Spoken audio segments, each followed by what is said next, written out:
1. We are recording episode, is it 227, 228, 229? It's fucking... Dude, you need to get this straight, because you not. do this every time. I do this with every episode and every guest, and you know what? It's the least of my worries. If I get the number wrong, it's not going to... Well, he said it was 227. It was actually 228. Does anybody feel... Like, it has no bearing on anyone's experience of the video. If that throws you for a loop, I don't know what to tell you. The internet might not be for you. If that's your barrier to entry, you might want to work on some starter steps, like tying your own shoes and brushing your teeth.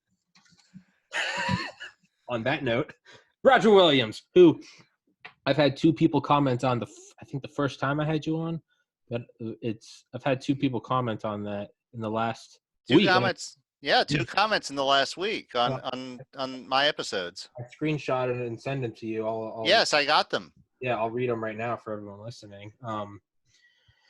Let's see. First one was so someone commented on episode 169. Unknown Last Mate commented, please release the second book.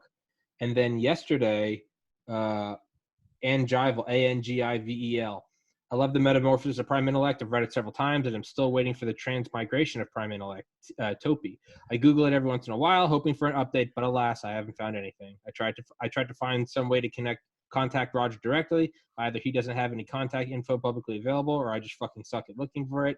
Side note, you just fucking suck at looking for it because I found him in like 30 seconds. Hey, I'm not shitting on you, Angel. Thank you for being here. Thank you for enjoying the podcast. But come on, Google Roger Williams, Metamorphosis of Prime Intellect. That being said, Roger, if you indeed see this, which he is, are you still working on transmigration of intellect, or should I cry myself to sleep and give up hope? I do that anyway, regardless of Roger's work, so that might help. Just falling asleep crying. I heard of and intend to read the Mortal Past trilogy as soon as possible. So shout out Angivel. Anyway, you got two fans who are indeed, because you messaged me and you said that you'd sold 17 copies in one day.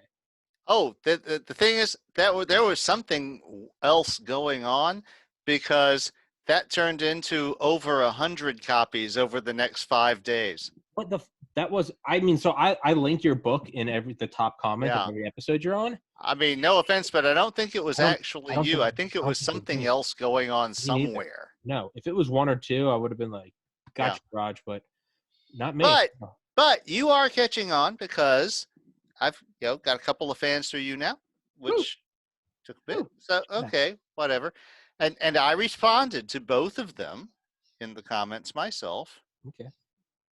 So anyway, my plan for tonight was to do a dramatic reading of some excerpts from the curators. Okay. And it will be a very dramatic reading, because as we are doing this very moment, Hurricane Zeta is hitting me outside of my office there.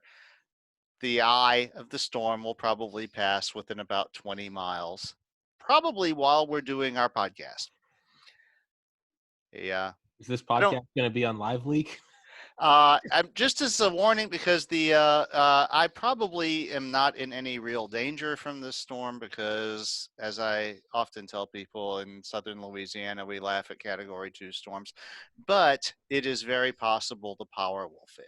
Okay. And so if I suddenly go dark, then I will have to contact you on the cell phone and let you know what happened, and then we might have to. I got you.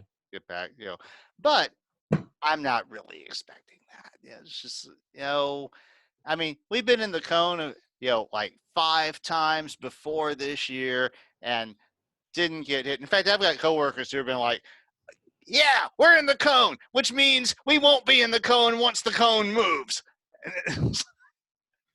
Fuck. Because weather forecasters don't know what the fuck they're. It's like, no, that's not really the way it works. Yeah. So, no, this time we're in the process of getting hit, but it's a small, compact, fast-moving storm. It's all going to all be over by midnight. So, it's just like, it really just started raining hard, like maybe half an hour ago. Really? So yeah. All right. Well, Yeah. hopefully a 2x4 doesn't, you know. If this podcast goes the usual length that we do, the whole fucking hurricane is going to pass while we're talking to one another. Hopefully, I was gonna say, hopefully, a Volvo, it's Ron White. It's with a hurricane, it's not that the wind is blowing; it's what the wind is blowing. Yes, and the thing is, the real big problems that we typically have are things like floods. We're not going to have that because it's a small, compact, fast-moving storm. It's not going to pile up a big storm surge. It's not going to dump a bunch of rain. The main problem is the wind, and the main problem is that we haven't had a good, strong storm to winnow the trees since Katrina. Ugh. So there's a really good chance that a tree will fall on a power line somewhere and everything will just go black. So, yeah, but that won't mean anything bad's happen. I seriously don't expect anything bad to happen to me over this. It's just, my wife has been cooking shit all day so that we won't have to, in case the refrigerator goes out and all that. But, yeah, maybe. But it's been just like with everything else in the fucking year 2020. Everything is all fucked up about this year. Yeah, just let it ride. It's 2020. Just gotta skate this bitch out. Yeah. There's no way else to do this one. We just gotta ride it. The fuel's out on the plane. We're coasting. Hey, we're coasting. Whether or not we survive the landing, that's out of our hands now. We're coasting. All right. So let's just let's eat the crackers. Let's drink the complimentary Diet Cokes and whiskey. Maybe we survive this and we walk away. Maybe we hit a granite face. We'll come to that bridge when it gets here. Whatever. Right now, we're coasting. So, anyway.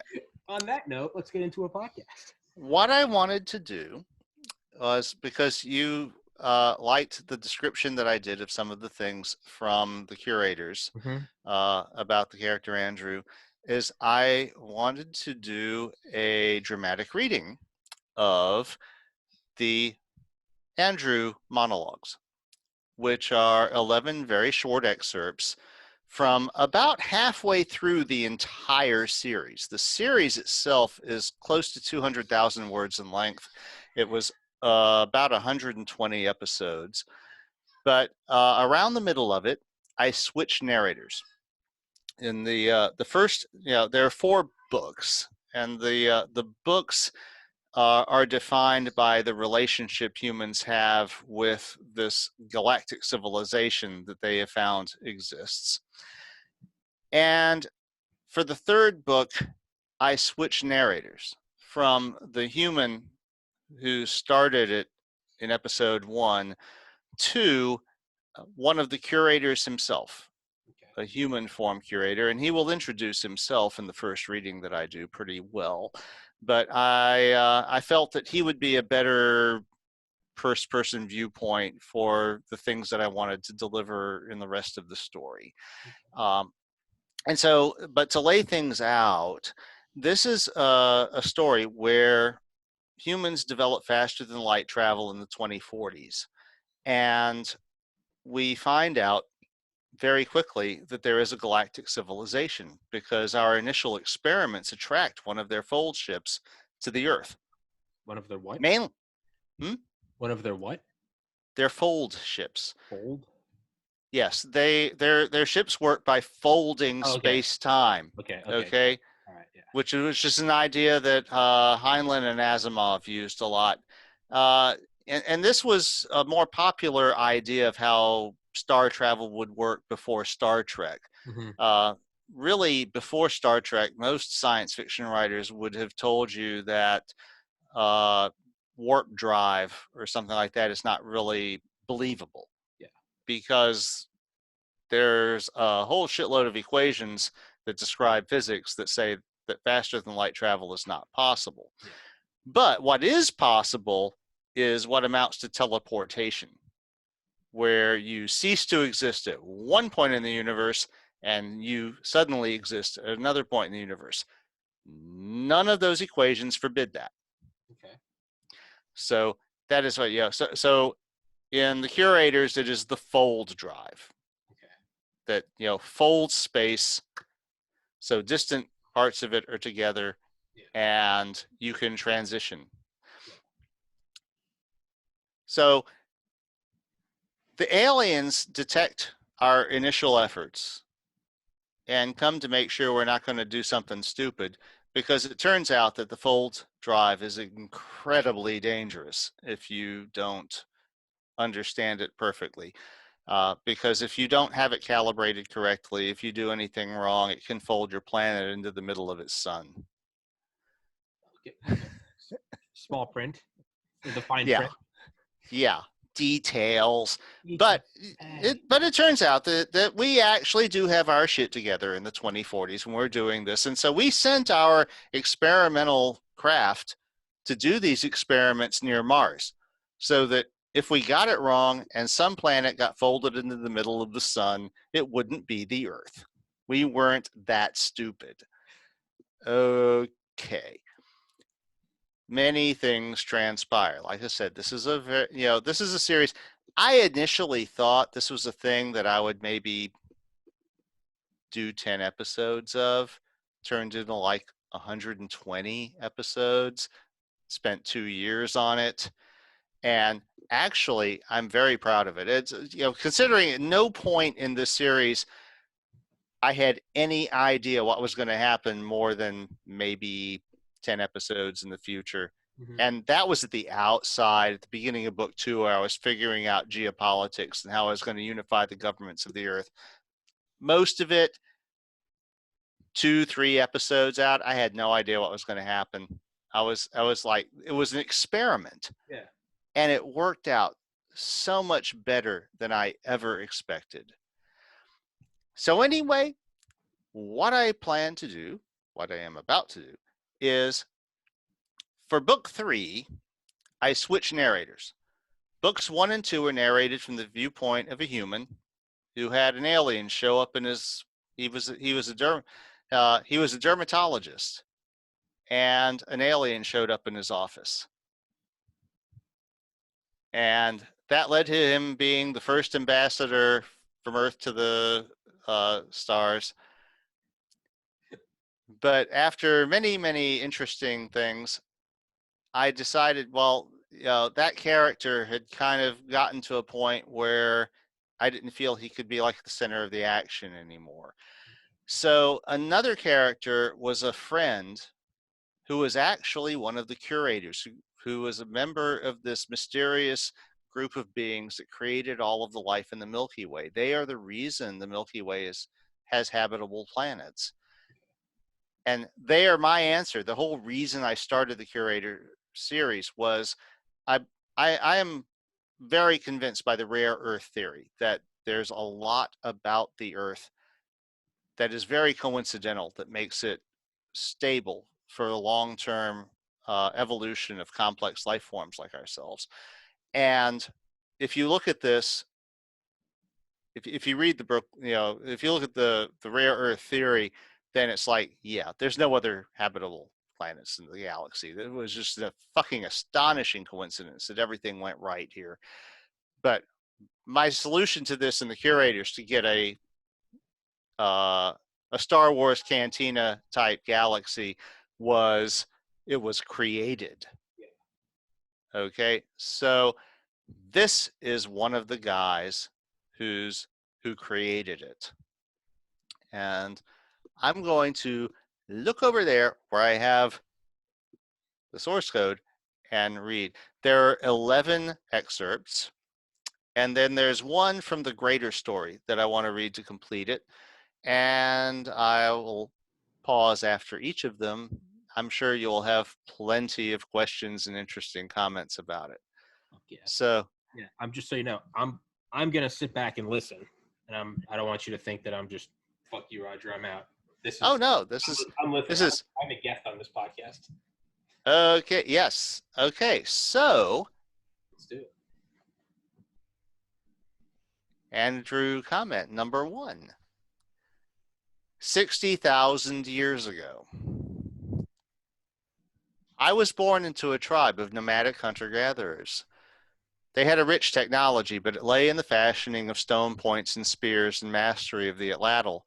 My people had not yet invented the bow as a hunting weapon, but they did use it to start fires, and they lived by numbers. They counted the days, they counted years, they counted lunar cycles, and they reckoned the passing of the seasons with a precision that would astonish a modern human. They reckoned our age in months rather than years, and I was 55 moons old when the big cat snatched me from the campfire. My tribe had well-made torches, and they fearlessly set out after me, but the cat's teeth were buried deep in my flesh. The cat did not understand this fire thing that made light in the night, and when my people caught up to it, it dropped me and ran for the darkness it had been expecting. My people brought me back to the camp, and the shaman did what he could, and my parents wailed prayers to the gods that they thought might be listening, but it was obvious they had no way to fix what the animal had done to my small body. In the middle of the night, they simply left, leaving me to the wild. It would have been more merciful had they killed me themselves rather than leaving me to die alone, but I can understand why they couldn't bear to do that. My panic and terror were dissipating as I lost strength, but then strangely out of nowhere I felt new strength. When my fear reasserted itself, a powerful internal voice told me, in a strange language that I strangely understood, that this was not useful. There were flashes of light that seemed to be chasing away the predators that wanted to make a meal of me, and then one of the gods my parents had taught me about came to collect me. It was an animal that stood on two legs like a human, but was fully furred and had a long snout. It scooped me up in its arms, and then everything around us disappeared and changed. From that moment on, I never lacked for any necessity of life. My people had lived in constant danger and privation. My tribe had made sure I knew of the years when old people had to walk away into the winter dark to make sure the rest of us had enough to eat. But my new family had plenty of everything. They always had good food and clean water and could make light and warmth wherever and whenever they needed those things. And whenever I wondered about any of it, I found that I simply knew. I found that I knew the number 201442, which was the index of the world where I had been brought to mature in safety. And I also knew the number 1742660, which was the index of the world where I had been born, and to which I would eventually return as an agent of my saviors. I found that I knew all these worlds were arranged in the form of a spiral wheel called a galaxy, and I knew a common language which would allow me to speak to any of the residents of those worlds, who were generally not gods, but just mortal animals like myself with varying talents for technology. I was destined to be a god, though. I was being recruited to be a curator, to join those who tended the garden of the Great Wheel and guarded its equilibrium. I remembered 18 different lifetimes, lived in bodies of different form and talent. I remembered nearly 1,000,000 years of experience during those lives. I remembered that emotions are dangerous and distracting, and I remembered how to suppress them when my human body insisted on distracting me. I had been given a gift my parents and my tribe could not even begin to imagine, and I was intent on using it well. It is one of those shortcuts of language that we say the curators take a new host. What actually happens is we offer that host the gift of our experience, and it even occasionally happens the gift is rejected, but not in my case. I accepted the gift of my implants' memories and the wisdom and the further wisdom and skill of the curators themselves, and swore to do their bidding in a galaxy that was huge and confusing and sometimes unpredictable, particularly in the matter of uncurated races such as Homo sapiens. I am human. I am not an alien in a human body. I am a human with the memories of aliens to draw on for guidance, and I trusted that guidance for nearly 1,000,000 years before I found that it was sometimes foul. Is that the first one? All right. I like it. I dig it. So, all right. So, which weirdly enough, dude, I had a dream last night, one of those like super realistic, photorealistic dreams. And I was outside and I saw like a weird shape in the sky, and it started materializing on like a crystal clear night up in the mountains. And it was a fucking alien craft, like Independence Day size. And it started to like come into our dimension, and it didn't travel like faster than light. It hopped out into it started materializing. Mm-hmm. And I was terrified. It wasn't what I thought it would be like, oh, they're here. It was like, oh my God, run. But I like that idea that it's not that this being realized he was, it's not that he kind of like Alan Watts. It's not that he woke up and remembered he was a god, right? He's receiving this, right? It's not that so he's not inherently a god. He's receiving this. He has an implant. Okay. And the implants are super advanced. And the way that the curators work is that if you start out, you're going about your life as a curator, and you have an implant, though, that gives you certain superpowers. But also it's recording your thoughts and the state of your mind. So if your bioform gets killed, your implant goes into emulation mode. So your personality persists. And at that point, you can go looking for another host. Okay. And what happened to our narrator is that it was suggested to him that he should find a human host, because the curators wanted to observe our world. And he accepted this assignment. And so the implant, with this ongoing personality, finds an individual who needs to be mature enough to have formed all the appropriate imprints rather, to live a normal life as a member of that species. So you know what to eat, you know what smells right and all. You have some somewhat appropriate social parameters, but not old enough to have formed really higher level directives, like long-term goals and imprints and all. So those come from the implant personality. And so the curators have been doing this for literally billions of years. So they have it down to a fine art. Yeah. They basically designed us. They designed our world. They didn't design our particular world, but they came up with a recipe for making worlds that are likely to be habitable, that have to have a moon, that have to have plate tectonics, have to be within a certain weight range, that have to have a certain solar system around them. And they've been going around for billions of years making worlds. So that's why the rare Earth isn't rare in the story universe. Yeah. The curators made it. Yeah. Yeah. But the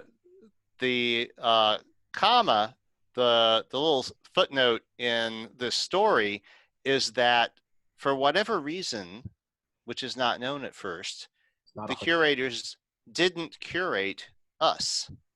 Okay. Normally, when a species reaches what they call the critical path, they come in and they start giving gifts. They give the gift of knowledge, of writing, the gift of fire, the gift of writing, the gift of, nuclear energy, or whatever's necessary in order to get them to the point where they can do space travel. Okay. And they didn't, they decided we were too violent. And they thought we would probably just end up killing ourselves, which is a thing that will come out in the monologues that I'm about to do here. So that's like the backstory. Okay. So I'm buckled up. Let's go. Part 2, or number 2. 8,000 years ago, the curators had recruited a handful of human agents around the time they recruited me. Humans had already spread beyond Africa, throughout most of Asia, and even as far as Australia. Our mortality cure included epigenetic switches that let us modify our appearance so that we could continue to fit in as humans adapted to new environments. My beat was the part of the world known today as the Middle East, and I fit in perfectly as I watched humans develop agriculture, cities, and their first nascent empire without any help from the curators. Normally, by this point in species development, the curators would have helped them acquire a uniform language, fire, writing, arithmetic, Arabic numeric notation, agriculture, and other gifts, and our existence would be common knowledge. But the decision had been made not to curate humanity before I was recruited, and our presence was a formality to verify the decision-making process. There was some surprise that humans had attained so much on our own with no help from us. And without knowledge of our existence, humans were making up their own stories to explain where they had come from and how their world worked. In order to get as close to the forming nexus of power as possible, I posed as a scribe and allowed myself to be enslaved. This was, of course, a sham, since you can't really restrain someone who can simply fold out of your cage or restraints at will, but they didn't know I could do that. As a scribe, I was a valuable slave, and such I became both the property and trusted confidant of the young king. I was careful not to reveal any knowledge or skill that I hadn't seen some other human demonstrate. But in order to make myself valuable, I did have to pose as one of the most talented and well-trained humans to acquire their skills naturally. "Learned scribe, I seek your counsel," the king said as I was at my work. I put away my materials and turned, giving him a slight bow. These new royals had not yet developed a craving for the elaborate rituals of servitude which would become standard eventually, and it was enough for me to show simple respect and obedience. "Whatever I may offer, my liege." "Our crops are in, and they are more bountiful than ever. My soldiers are confident that they can expand my domain by conquering one of our neighbors, taking their people as slaves, and eliminating them as a threat to ourselves. You know exactly how much we have in surplus, so I seek your counsel as to the best course of action." This was one of those times when I knew something I shouldn't have known. They were not rotating their crops, and so the fertility of the soil as they were using it was a finite resource. And with their population density, which they needed to make agriculture practical, they needed those crops. Going back to hunting and gathering was not a realistic option. "My liege, your vision has led us to a great place," I said. "But no one has ever tested the fertility of our mother goddess as we are doing. Should her bounty fail in a year or 2 or 3, we might need today's surplus to avoid famine." "But scribe, our storage houses have already overflown." "My liege, if the crop fails next year, we have only barely enough to cover that year. We would then have no surplus to expend on expanding our borders to plow new lands, and if we leave this year's bounty in storage." "Do you think the crop might really fail?" "There is so much we don't know, my liege," I lied. "Our storage overflows only because we haven't built much, because we've never had such a surplus before. Perhaps before committing to expansion, it might be prudent to build more storage and improve our defenses against vermin so we can build a cushion against hardship." "For how long should we take such a timid posture?" "Not timid, my liege, but careful. We have 2 years of bounty, and we don't know if a storm or flood or drought will undo us. I would advise giving it 5, no, make that 7 years. Use the time and our surplus capacity to build strong silos of brick so that vermin can't get in, and fill them up so that if there are lean years coincident with your next bold move, they will not undo all your works." I knew the soil would begin to show its burden by then. They might be able to replenish it by irrigating from the river instead of waiting for the seasonal floods, but it would take them time to learn how to do that. "That is sound advice, scribe. Thank you for your counsel." And of course, 4 years later, the crops failed, and I became such a hero that I had to disappear in order to avoid becoming more a part of the human story than the curators wanted. Even so, the story of my counsel was retold and attributed to other kings and wise men in turn, with much embellishment. That became my first appearance in the Christian Bible. I love it. I love it. I love it. Perfect. I don't know how good of a host I'm going to be this episode, because right now I'm like, all right, keep going. Number 3. Okay. Okay. That's good. All right. Yeah. All right. Go. Number 3. Okay.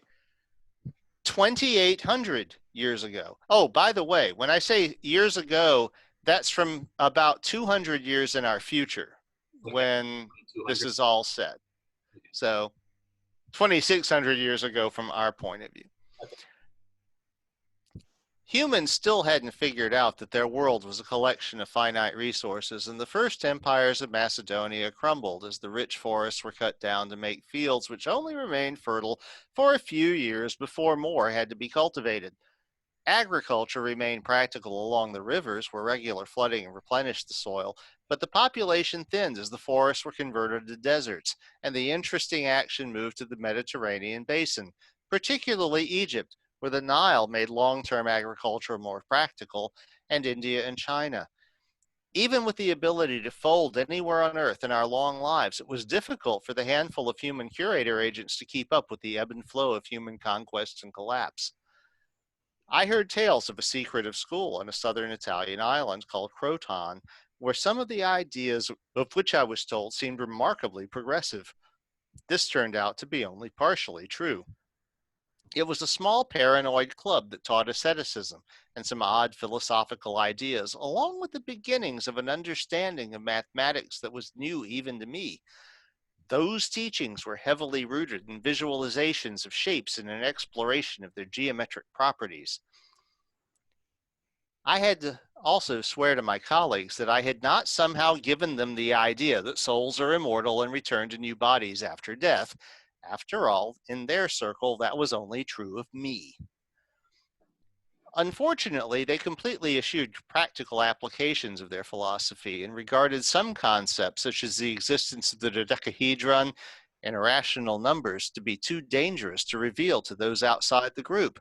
So at the time, I was fairly sure nobody would remember Pythagoras or his followers. The graphical geometric method of approaching mathematical problems was new and seemed very clever to me. All curators have implants, which are fairly powerful supercomputers even by modern human standards, so we tend to use numerical methods to solve problems, and we have long known the solutions to those equations we might need to use. And we tend to give those answers to our curated children as needed before they need to work them out from first principles. It has been a long time since any of us has had to work out something as basic as a trigonometric relation using only our brains and lines drawn in the sand. But even though the Pythagoreans did have some ongoing influence, particularly and most importantly on Aristotle, none of the thinkers of that era could move past the idea that such lofty thoughts might somehow be soiled by their application to everyday practical matters. And so those lofty thoughts remained curiosities which had little effect on the lives of most humans.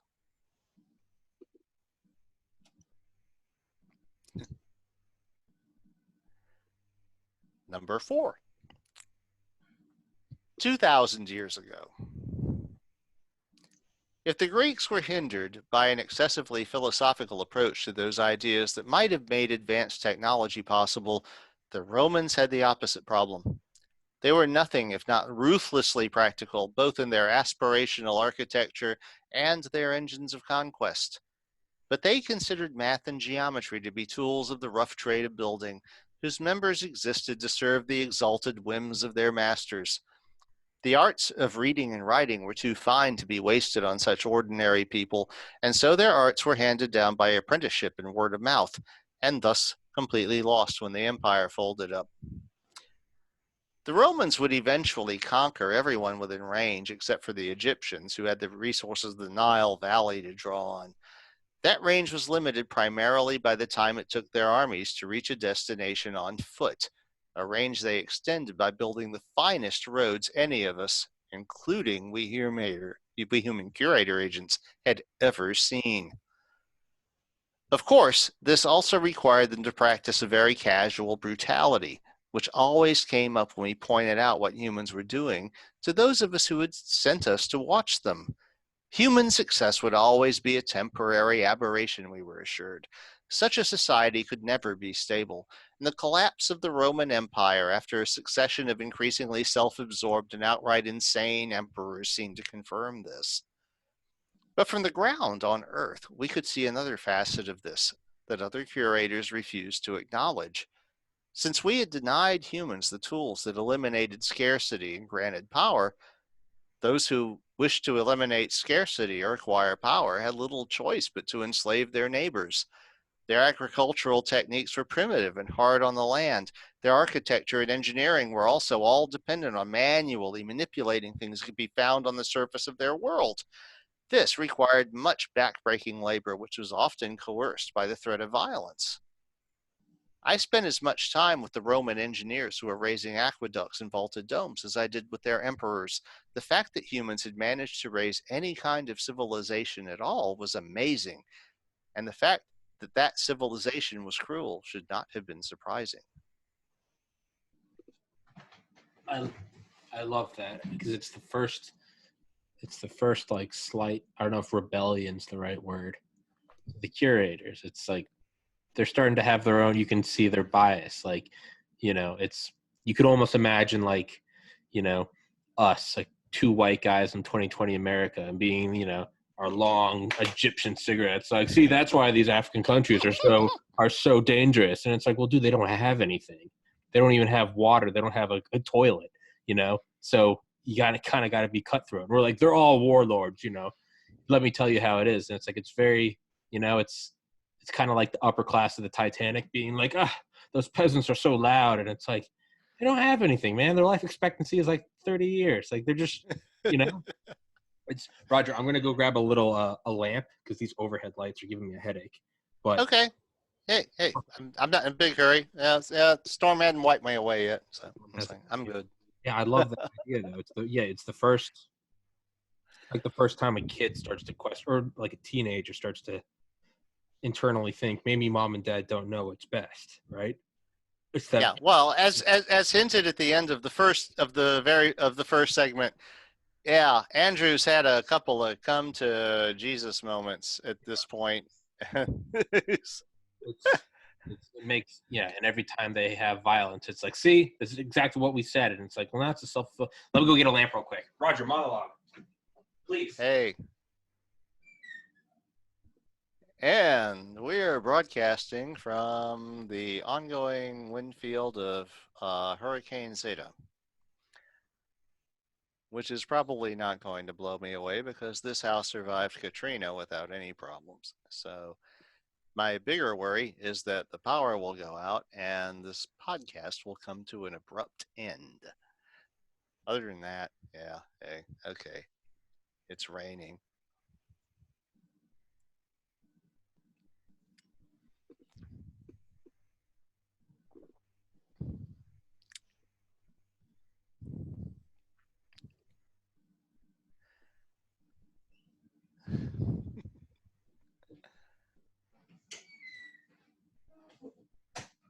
There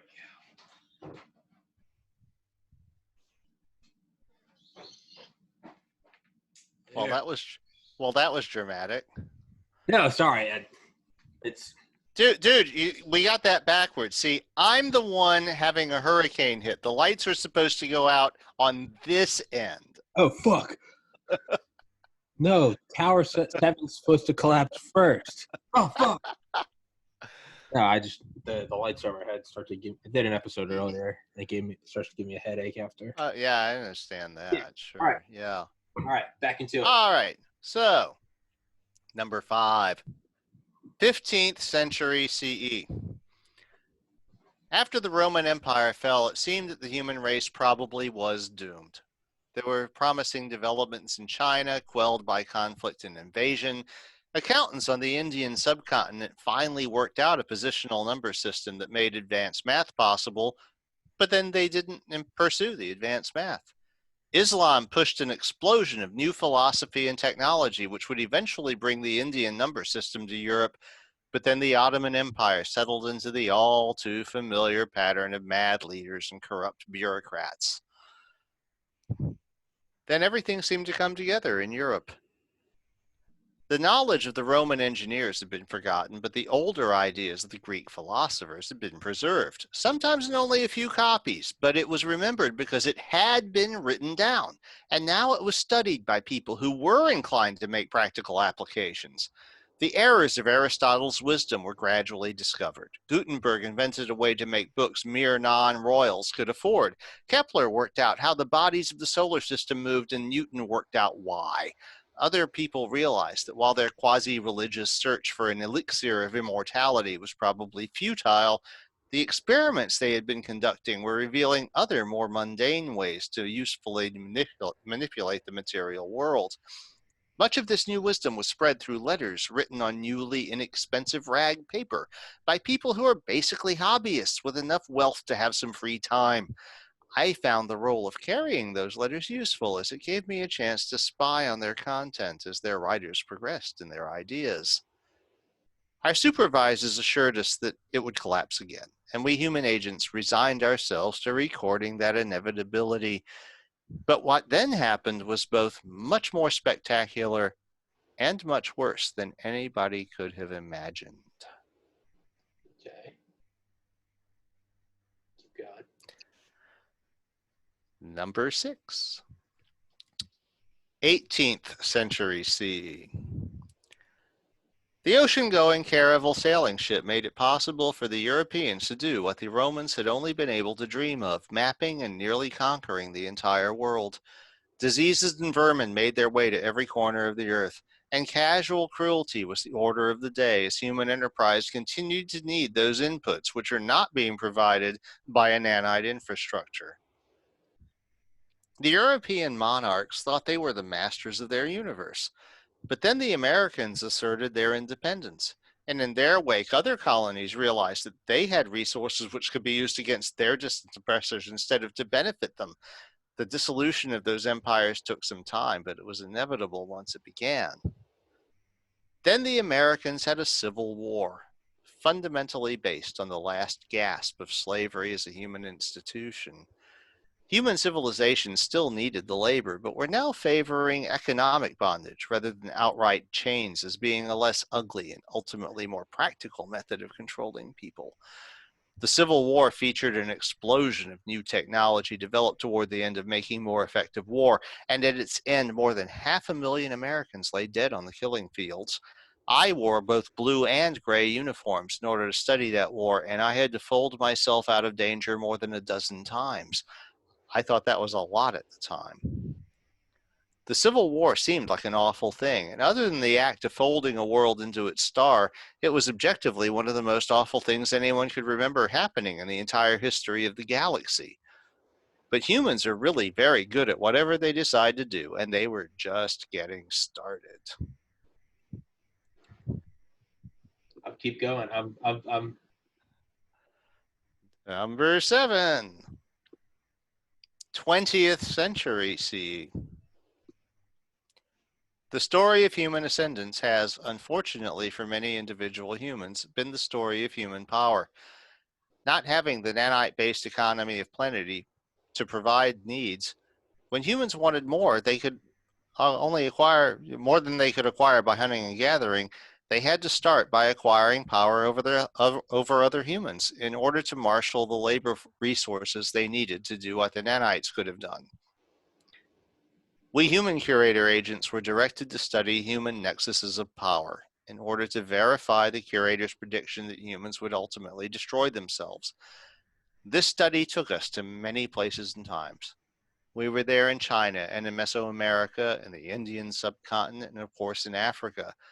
But the chain of power that led to humans' explosive technological expansion began in Mesopotamia with an idea that the leaders of men somehow attained their authority from the gods that men had invented to explain how their world worked. This led through the Greeks to Rome with a side trip to Egypt, and then to the creation of the Christian church in a really crass political move to undermine the pagan religious leaders of the Roman Empire. The church then survived the empire that had created it, and for a millennium it was the absolute power of Europe, more powerful than any monarch until both military advances and observations of secular reality began to chip away at its authority. At first, when the monarchs sent their soldiers and caravels to conquer the world, they took priests with them. But gradually, the empires became the real powers over most of the earth, and the Church of Rome became a venerated but mostly impotent relic. But then, even the idea of monarchy began to lose its divine luster. Finally, in an era of global trade made possible by ocean-going ships and railroads and new factories powered by new machines, capital and those who managed to control it became more powerful than even monarchs. Just as the pagans and Christians had jostled for position before Constantine made the move that created the Catholic Church, in the 19th century it was capital and aristocracy which vied for power, and nobody realized the aristocrats were doomed. Insinuating myself into the presence of the new capitalist movers and shakers without actually helping them required some creativity. I started by associating myself with artists as a student who was never quite good enough to be remembered for my own work. My association with people like Matisse and Picasso got me invited into the presence of their patrons. I made myself into an inoffensive student who was liked because I listened well, and I heard much. I was there when ground was broken on great museums and libraries and on vast industrial and civil works. But then, knowing what the situation was, I was also there within days to trace the consequences after the assassination of Archduke Franz Ferdinand. Oh, fuck. Oh, fuck. All right, so it's speeding up. Yeah, I like the evolution of all of a sudden the flow of capital being the fluid in the oil tanker that sort of jostles it. It's rest. Yeah, like you said, it's less about the priests and the divine right of the gods, and it's more about who's got that paper. Mm-hmm. All right, it's okay, but but that's what I'm getting from it primarily is that it's speeding up. Yeah, I mean, I'm thinking this is going to push all your buttons, man. And it's like I'm just saying. I thought this would push all your buttons. Okay. Yeah, it's okay. Keep going. Got me. Okay, number 8, early 20th century. The oddest thing about the Great War, obviously no one yet knew it would eventually be called World War I, was that nobody seemed to know why they were fighting. Everyone seemed to be in the conflict because someone else was, not because they wanted to be. Yet the tangle of relationships among the aristocratic class seemed to make it all necessary, even though nobody would admit to wanting it. The internal combustion engine made tanks and aircraft possible, and larger, faster firing, more precise firearms, and made the killing fields far more lethal than they had been for the Americans 60 years earlier. Some of our agents had to fold ourselves out of danger more times in the short course of that war than we had in 60,000 years observing the human race. I had to personally fold away from 2 different sinking ships. It was the most futile and violent thing anyone in the Milky Way could remember, and while those who directed us were quite smug that this signaled the impending demise of humanity, we agents on Earth noted that when it was done, the humans buried their dead, rebuilt their cities, generally resumed trade among themselves, and continued to exist rather robustly. Meanwhile, a man named Edward Bernays, taking advantage of early private access to the work of his uncle Sigmund Freud, was inventing the humans' most dangerous technology yet, the ability to influence each other en masse through the techniques of propaganda. A tendency toward rationalism, which had been gradually pushing religion aside, abruptly reversed course in many ways, and large populations were efficiently and deliberately manipulated into enthusiastic support for things that should have been very obviously against their real interests.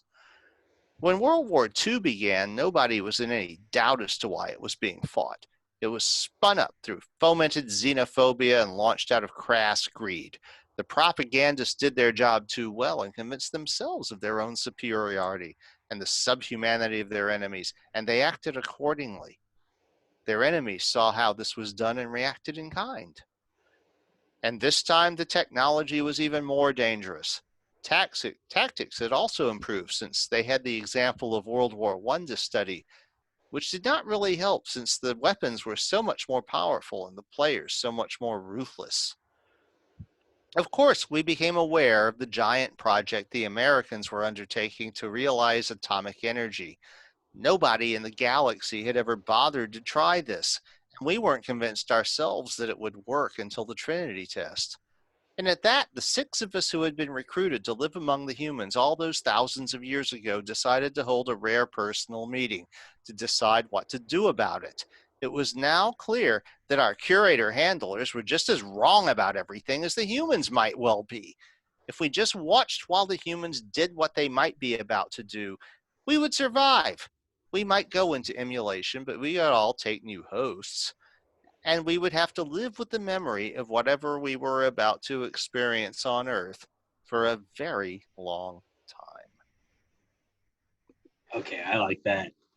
I like that. I like that on 2 fronts. I like the transfer to nationalism.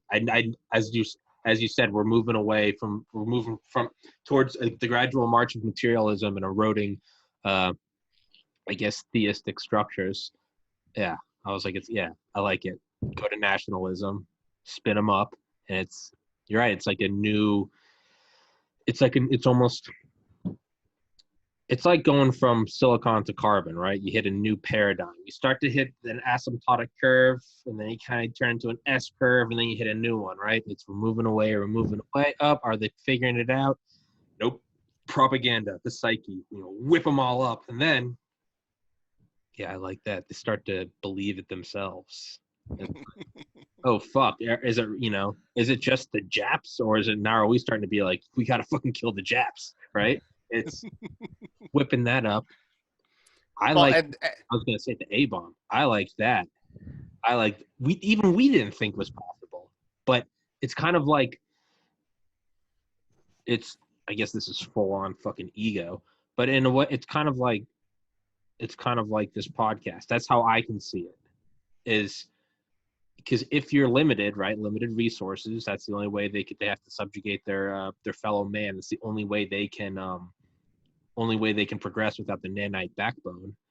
It's, I've had people. One guy I talk to a lot. He always says, "I got to ask you." He's like, "How do you have your reach?"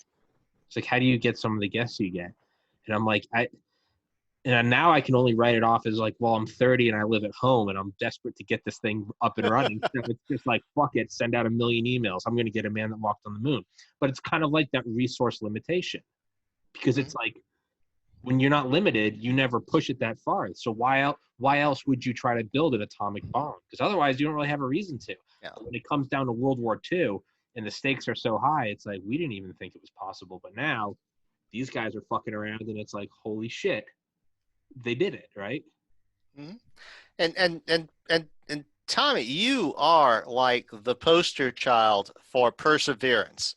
I mean, it's like you had one of the 4 remaining living people who walked on the moon on your show, like, a couple of weeks ago.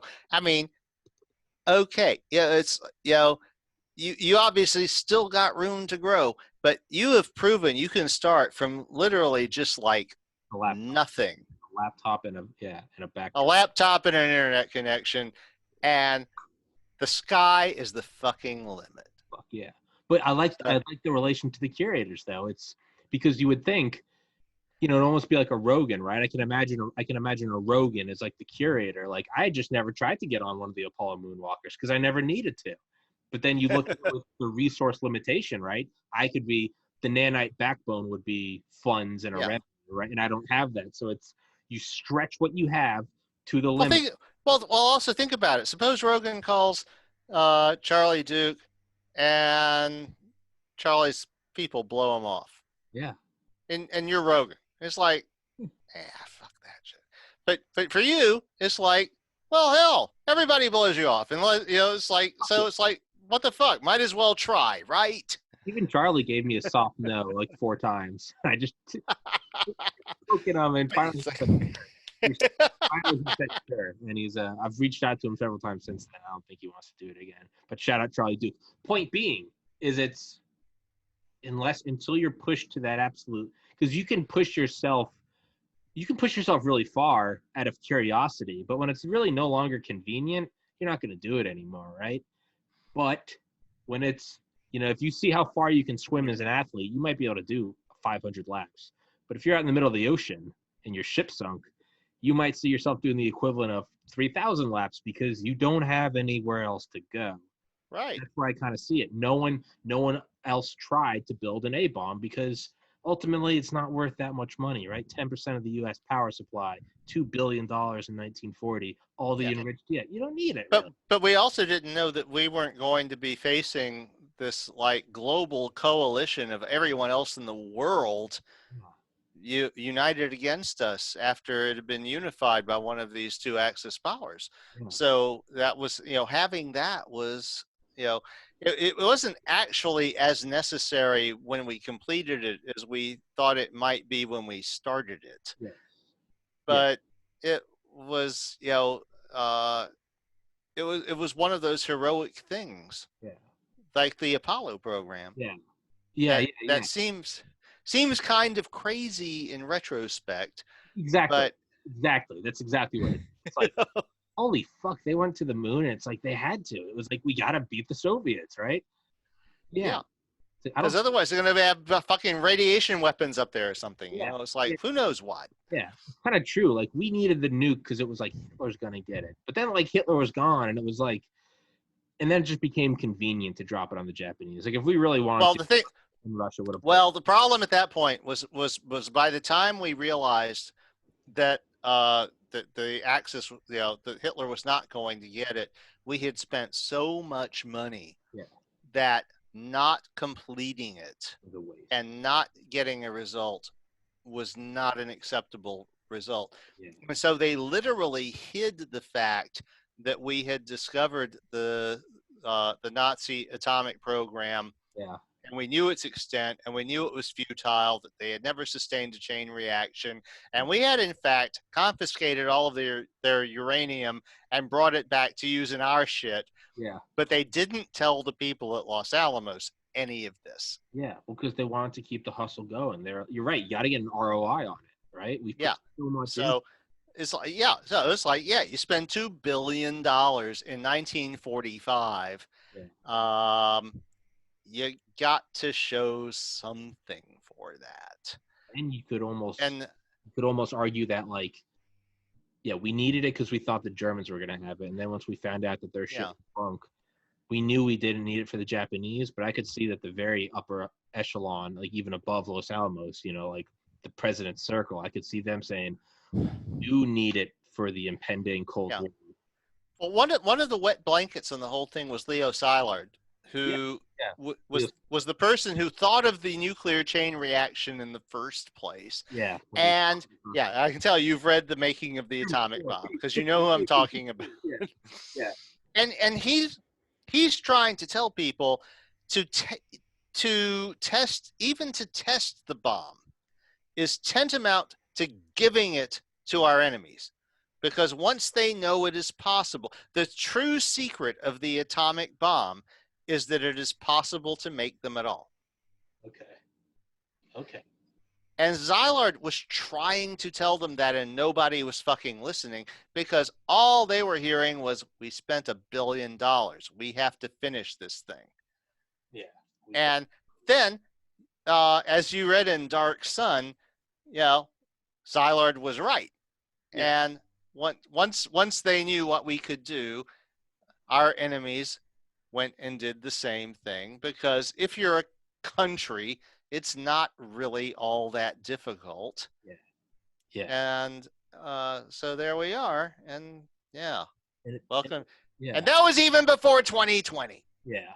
But what's kind of crazy is, like, there is an argument for the power of the bomb in that, in terms of gross deaths and percentage, it's been steadily declining since 45. There's something to argue for that. I get the argument against using it. I do. It's not my argument, but I completely understand it, and I could argue it if I needed to.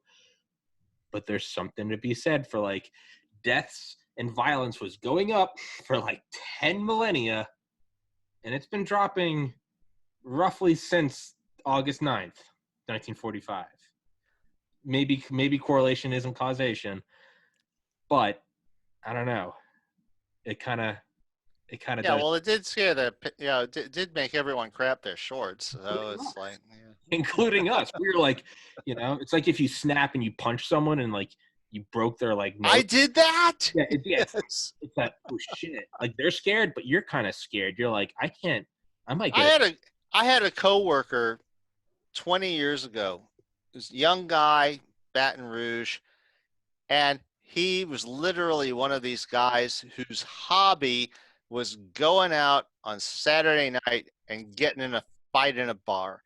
And I remember his buddy telling me, it's like, oh yeah, he don't do that no more because he thought he killed this guy. It was like, and it was like, yeah, this dude's flat out, it's like, and the guy that I was talking to was like, oh yeah, I think you killed him. That's a dead guy. That's this dead guy. And the guy was like, and the fighter guy was like, what?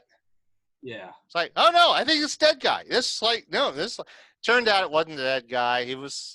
They managed to revive him and all, but it was like scared the shit out of the dude. That ended his little bar fight hobby thing. You stopped doing it.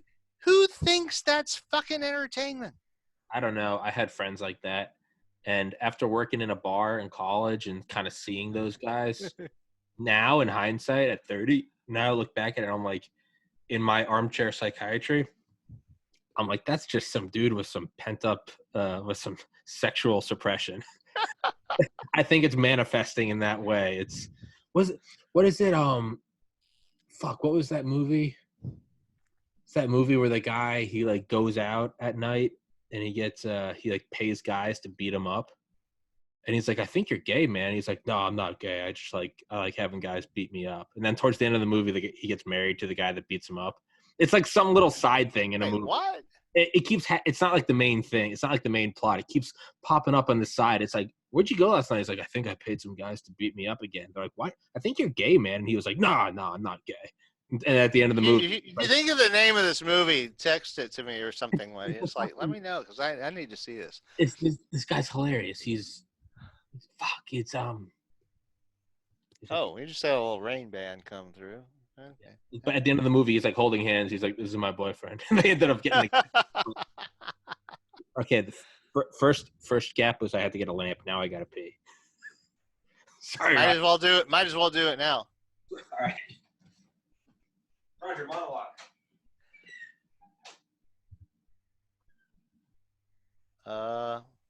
Greetings from Hurricane Zeta, where we just had a rain band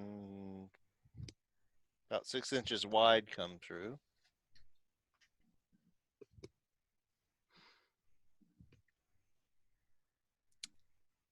Other than that, not much happening.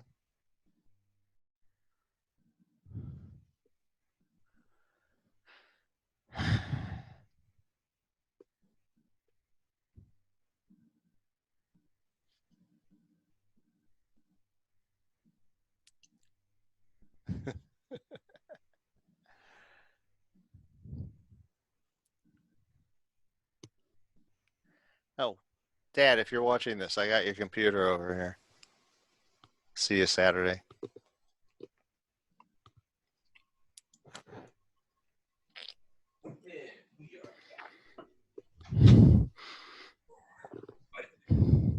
Yeah. Okay. So nuclear bomb. Even we didn't know. Okay. And then the six get together for the first time. Yes. All right. So, and to set this up too, in the larger story, I've had several scenes set at the top of the Mark in San Francisco. In top of the what? The top of the Mark. There's a world famous bar at the top of the Mark Hopkins Hotel in San Francisco, and I've been there a couple of times. It's they're very famous for their martinis. Okay. And I decided in the curators to make sure that this place survives. Okay. For a very long time. Okay.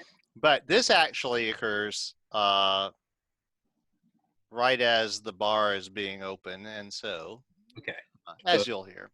Yeah. But anyway, if you had been reading the series, the fact that this is occurring in the Mark Hopkins Hotel would be significant because I keep putting shit there. Okay.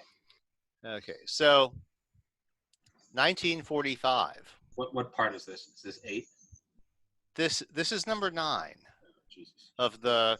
It's actually book 3, number 11, because I skipped a few episodes having the prefaces like this. So anyway, 1945. The 6 of us who had been watching humanity on behalf of the curators held our summit at the Mark Hopkins Hotel in San Francisco.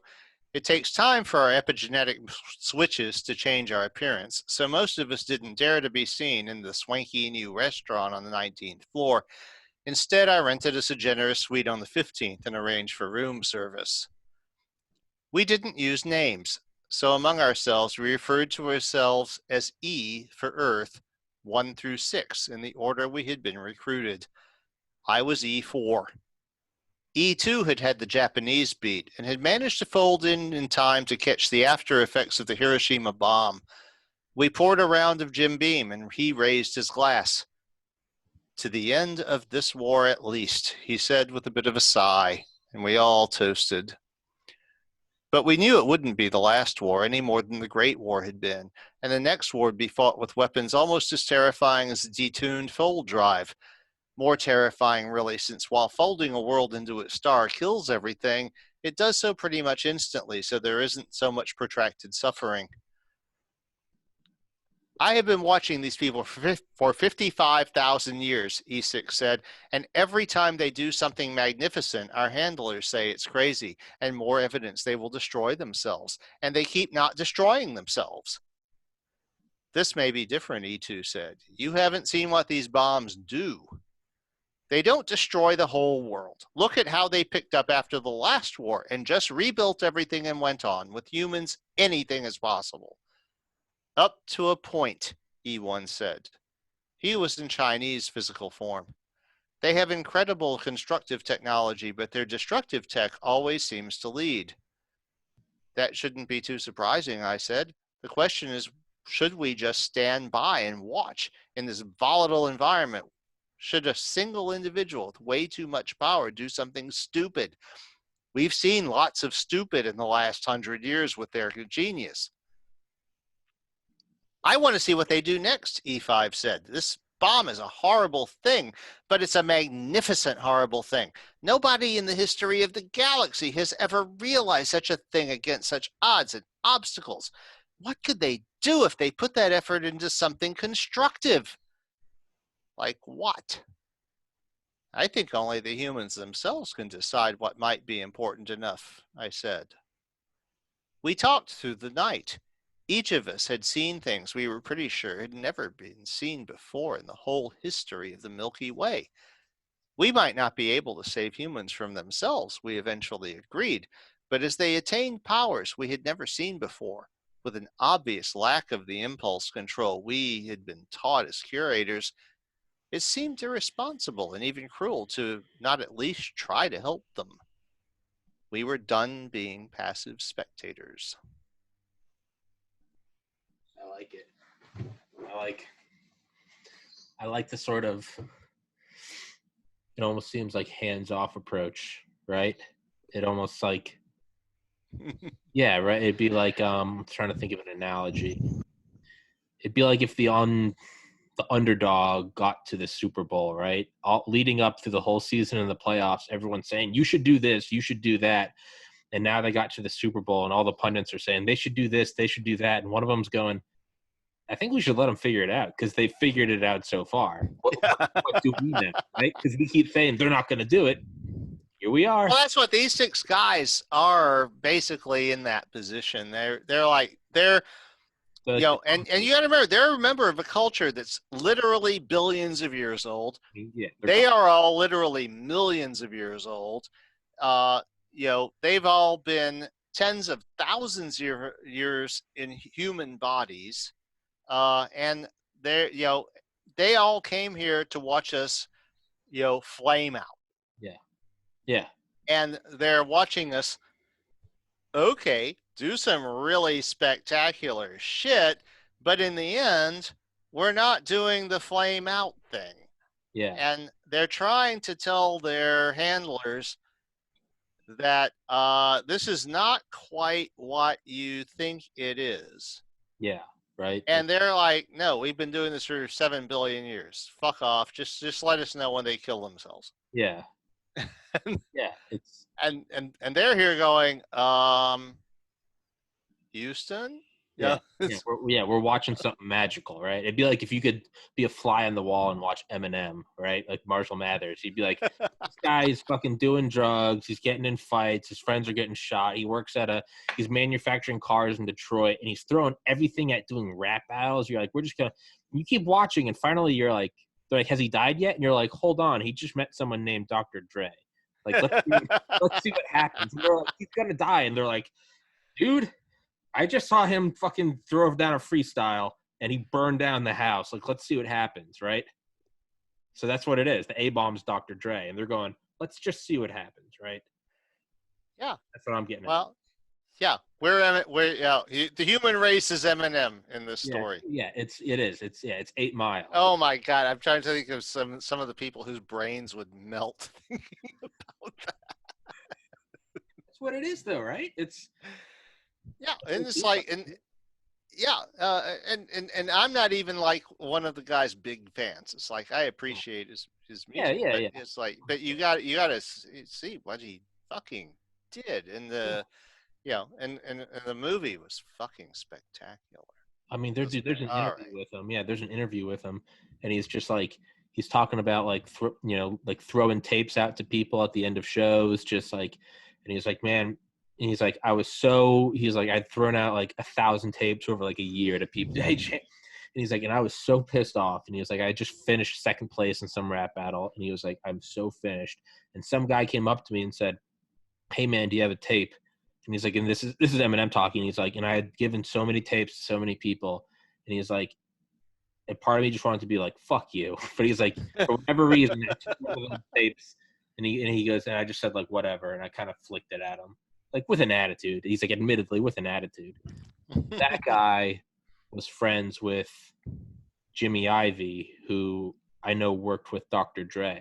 And Jimmy Ivy ended up producing him. Yeah, he played it to Dre, and then it cuts to Dr. Dre, and he's going, and I listen to this thing, and I go, hold the fuck up, play that back. And he goes, you get me with him, I will sign him. So that's kind of what it was. It was just like, fuck this. And yeah. And it shows Eminem. He goes, Dre comes up to me and goes, I love your work.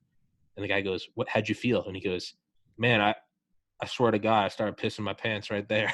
he goes, I thought I was going to start pooping right there at Interscope Records. Just start pooping my pants. But sorry, yeah, let's go on. Number 10. Yeah, so humans are Eminem. So next part, 1963. Our pact to help the humans of Earth ran into a snag pretty quickly. We soon realized that we knew no more about the technologies humans were developing than the humans did themselves. We were so far ahead of them that we had completely forgotten the basic techniques that were the precursors of our own vastly superior technology. So we watched with genuine interest as they developed techniques of information processing that were within their reach to implement. It turned out that we knew no more about nuclear reactions than they did. Because nuclear reactions are mostly useless once you understand how stars evolve and you have the fold. When the test bomb Castle Bravo ran away and harmed many of its observers, we were as surprised by the unanticipated side reaction as its builders. It did not occur to us that chemically powered missiles could reach space, or that they could be used to deliver nuclear weapons with hardly any warning until the humans demonstrated these things. As always, those who had recruited us pointed to the resulting hair trigger situation as proof the humans would destroy themselves. But the thing we observed then was the humans seemed to be aware of the problem too.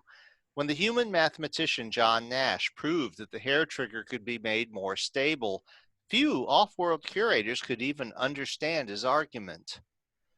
There was a period when our biggest worry was that an accidental failure might set off the hair trigger despite the stabilizing influences humans had inserted into their own control systems. We did make preparations to throw the biggest spanner we could into the gears of their nuclear command structure if we had to, but there were only 6 of us, and it was a massive enterprise. Fortunately, we broke lucky, and they began drawing down their overkill capacity before anything like that had a chance to happen. They did come close a couple of times. We were prepared to intervene in the event they came to call the Cuban Missile Crisis, since there were only a few ships and missile installations directly involved. But it turned out that the humans present managed to avert the danger on their own. We did not understand the dangers of nuclear energy because we had never had the need to make use of it. And so the contamination and reactor accidents took us by surprise too. We also took note that they were altering their world's climate. That was something we did understand, but we could think of no way to alter their behavior without effectively curating them. Since there was a gradually evolving understanding among humans that making big war would be at best ineffective, the powers of Earth pursued other ways to gain influence and assert their geopolitical positions. The global superpowers interfered ruthlessly in the affairs of smaller nations, and as much as they dared with each other's politics through propaganda, blackmail, and other methods. And like most humans who are alive then, all 6 of us remember where we were on November 22nd, 1963, when we got the news that the popular and inspirational American president had been assassinated. Keep going. Number 11, 2060. Our handlers pretty much left us alone because it was obvious they had no real idea what to do with the humans of Earth. The original plan to let them kill themselves with their precocial toys was not working out because while they did keep creating disasters, they kept recovering and not going extinct over them. The next big thing was going to be the loss of all their world's ice, which would drown many of their major cities and create a lot of dangerous new weather patterns. But none of us who had been directly observing them believed this would lead to the species going extinct. There would be much suffering and destruction, but then the survivors would rebuild better than ever. That is what they always seemed to do. But then we received word that they were planning to violate the quarantine of a new critical path world. This was an affront which could not be tolerated, and I drew the assignment of making sure they knew this was not acceptable. I watched their improbably complicated craft drop from space and alight on the soil of a world that they didn't realize was forbidden to them. And I realized that I was seeing something that had not been seen in aeons and never by any other currently living curator. A ship was landing from space without ground support. This is a thing the nanites had been cleverly crafted to prevent, and the humans had simply gone around that because they didn't even know it was supposed to be a limitation.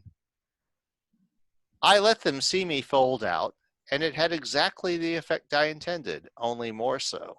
I watched from a distance as the pilot raved that they had to figure out how I had done it, and her companion, the ambassador, had to remind her that they had been warned to leave by something with that very power. In that moment, I admired them both, and I did not yet know I would eventually become their friend. I love it. I love it. I love that line. They didn't even know it was a limitation. I love that. That is fucking inspirational. Don't, you can't do that. Oh, no one told me I wasn't supposed to. I fucking love that. And so you'll probably like the final reading that I have on our agenda, which is that scene from the other point of view. Okay. From book 1, number 6, when M and J meet the being who will eventually become Andrew, whose viewpoint we just heard.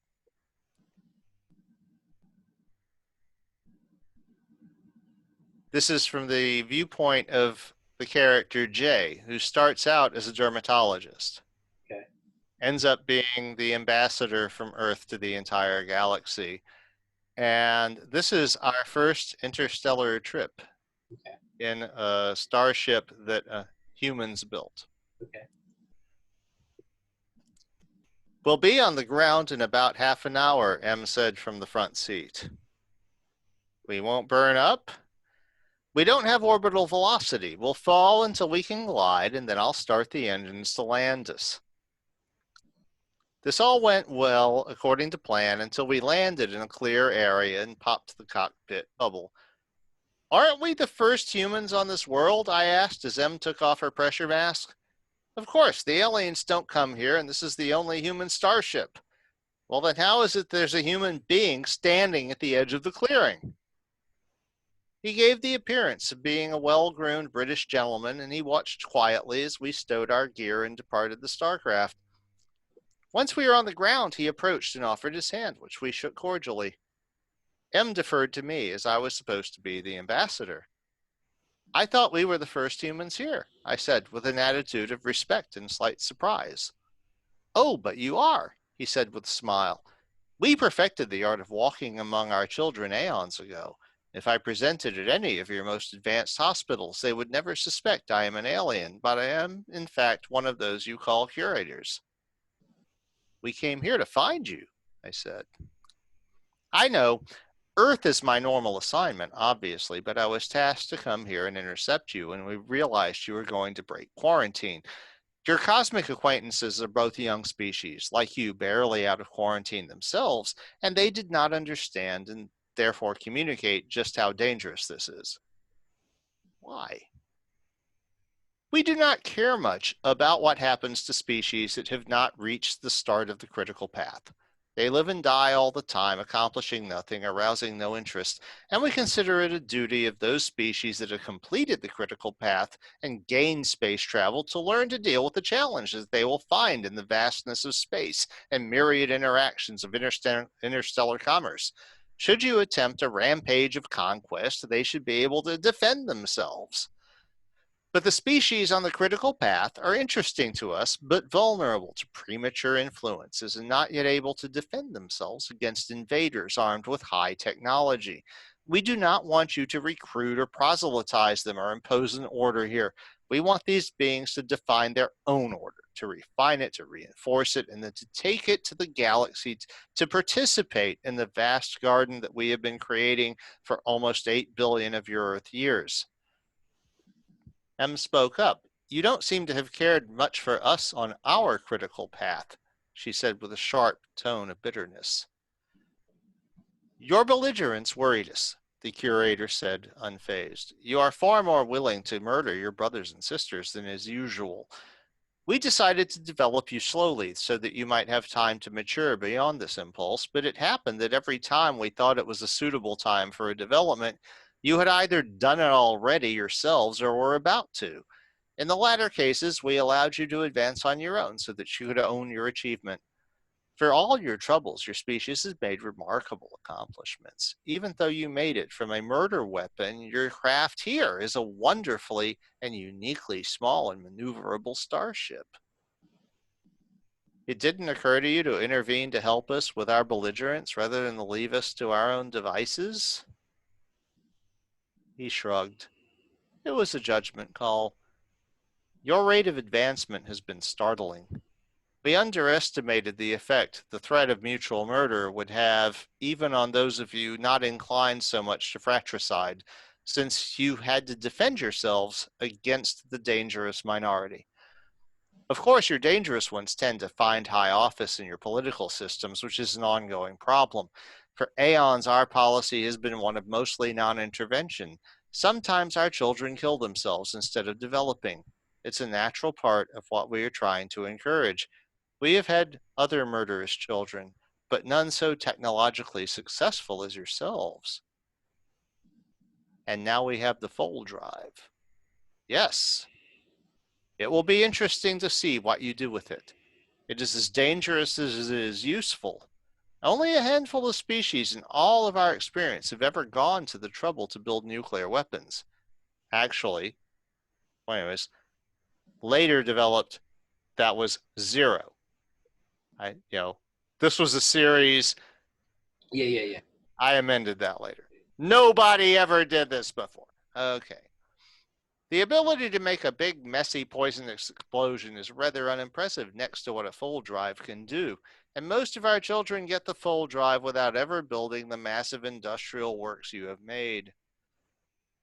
And with nanites, any individual person who wants to can make a full drive. Exactly. So what happens next?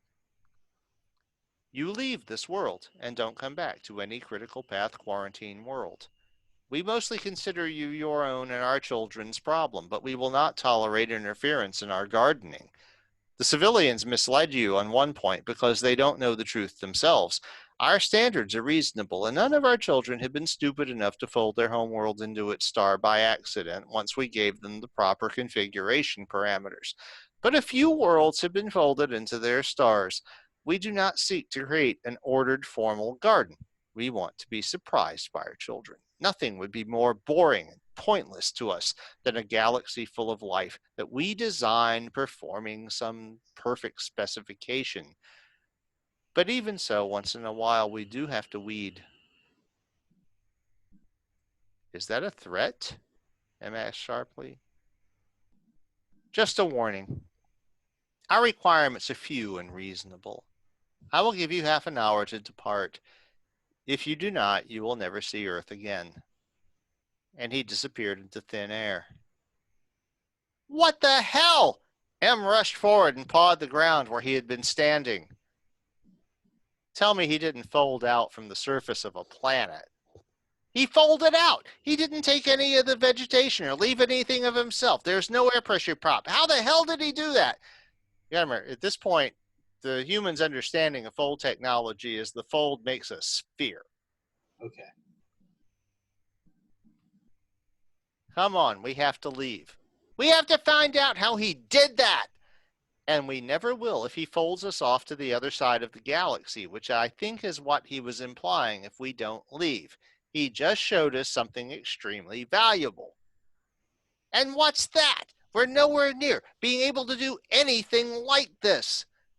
No, but now that we know it's possible, we can start trying to figure out how he did it. Oh, touche, Roger. I like that. I like that a fucking lot. Leo Szilard vibes. So Yeah.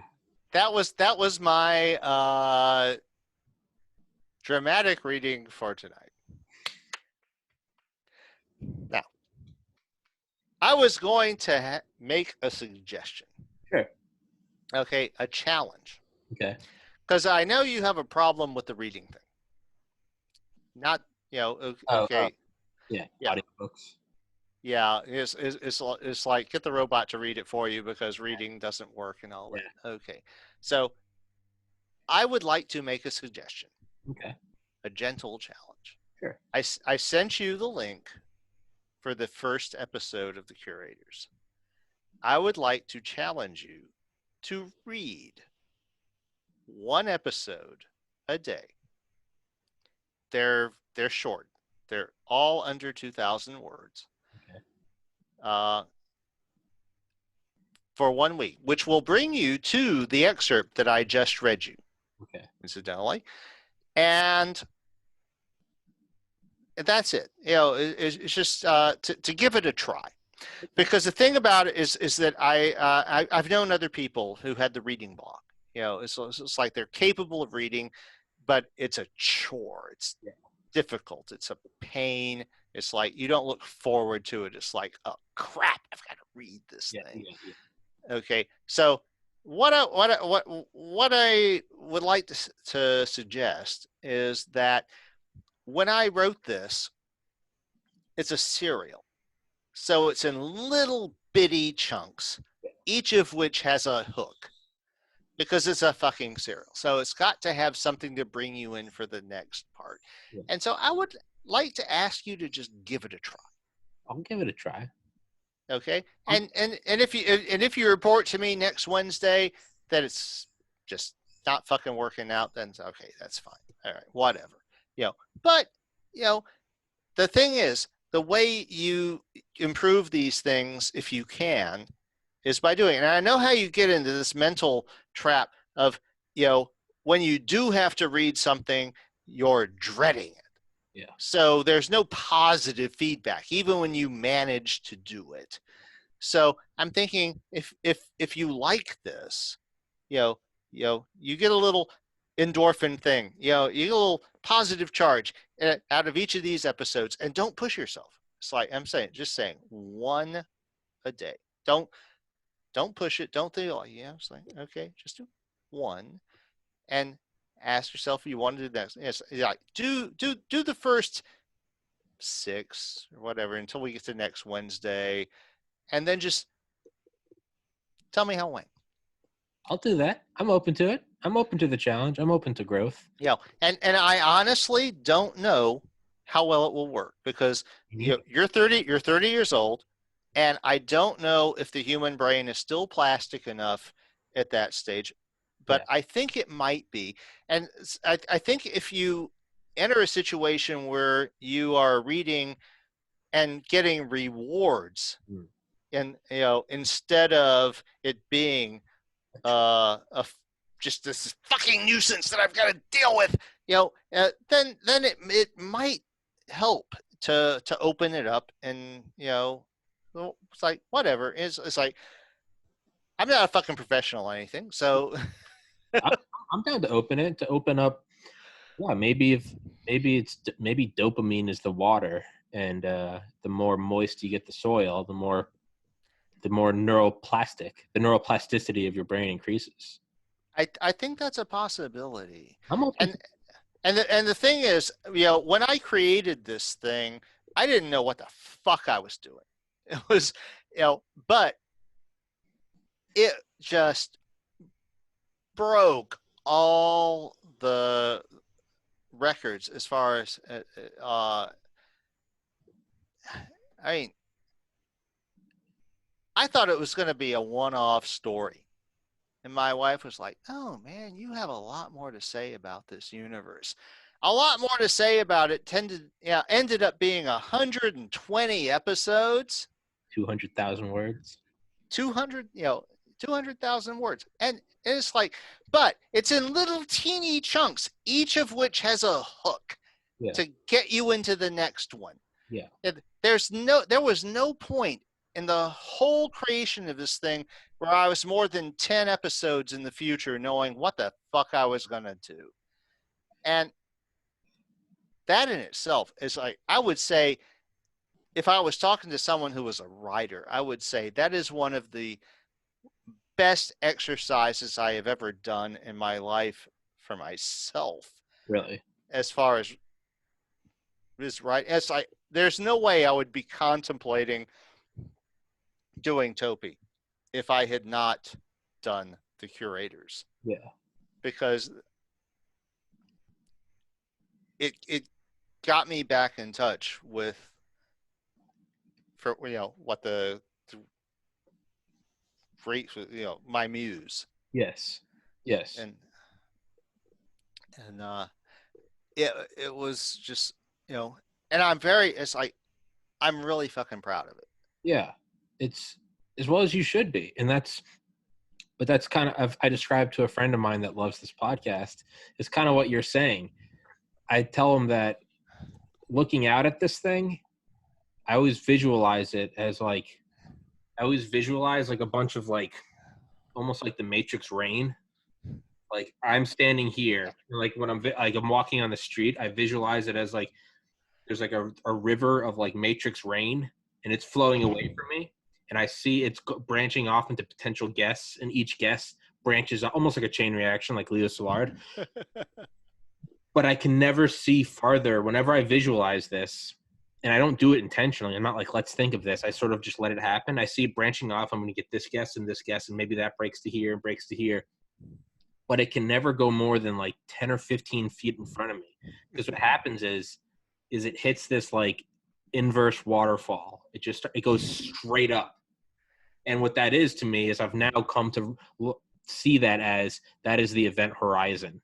I don't know. It's the singularity. It's just, so it's like, hey man, where do you see this podcast in a month? I'm like, I can tell you where I see it in 8 days, upper limits. Like, but it's kind of like what you're saying though. I'm like, aside from that, like understood physics like breaks down. Nothing, we don't get it. It's like light slows down, time goes backwards. Like you divide by 0. But it's a very good in a lot of ways. It's kind of like the curator. You have limited resources in that you could say that time and forecasting is your limited resource. So by not knowing, or Eminem, you could say that like by only going in freestyle and you got to rhyme with this because I have to take a piss and tomorrow is another episode. And like, I don't know though, right? And so I just break that rhyme because I don't know. But when you're always looking for the word just in front of you, God damn, man, if that doesn't make you like learn quickly, right? Sink or swim. Yeah, you know, I don't know if I told you, but we had a rap battle on Corrosion back before Corrosion died. Oh, yeah. And of course it wasn't spoken because it was all written word, but we had a thread that was a rap battle, and I was declared the winner. Fuck yeah. Fuck yeah. But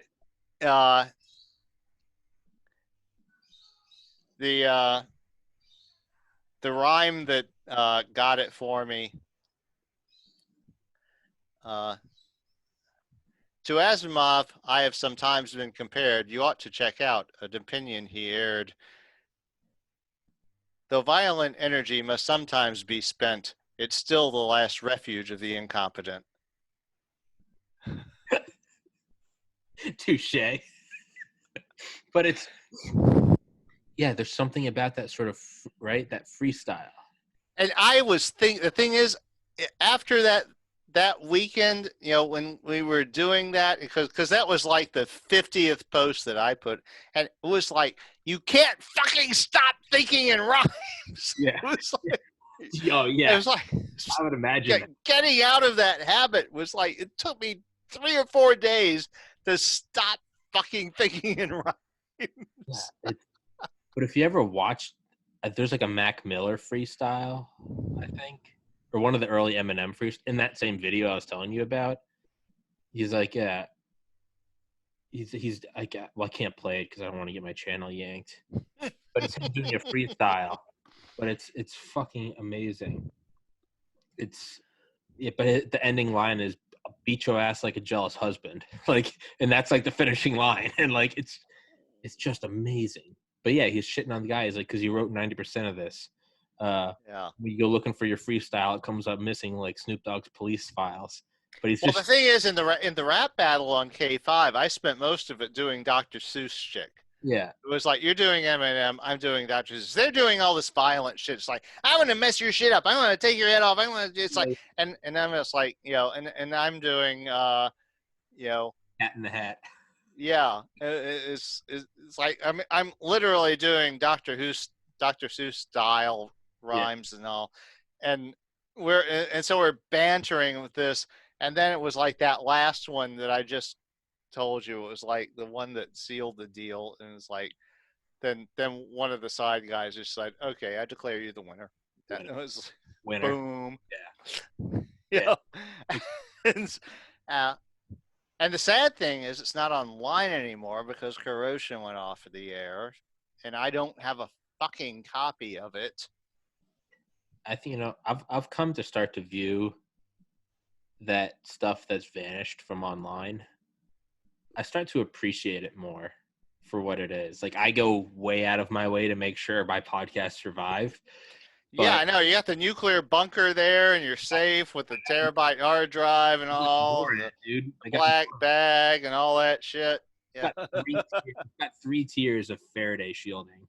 3 tiers of Faraday shielding, 5 tiers of waterproofing, 2 tiers of fireproofing.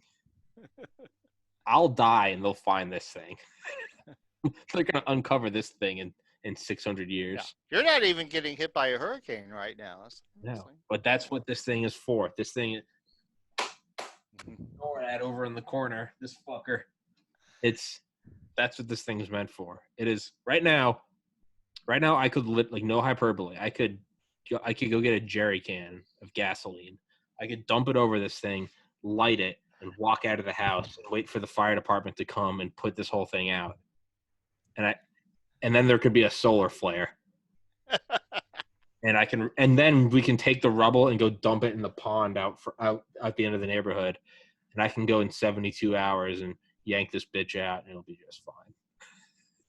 It's my podcast. And then the real, it's kind of like Leo Szilard, right? The real secrecy is that it's possible at all.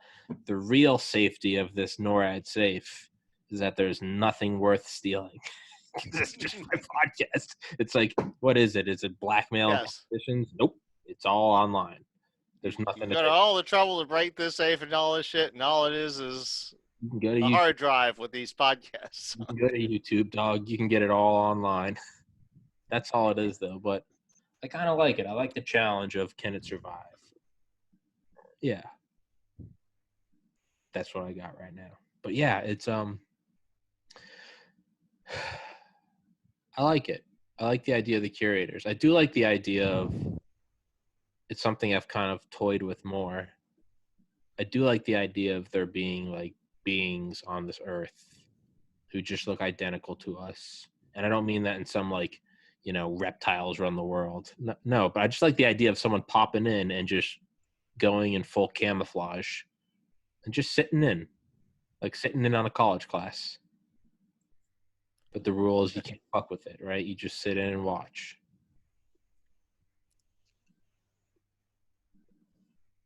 Well,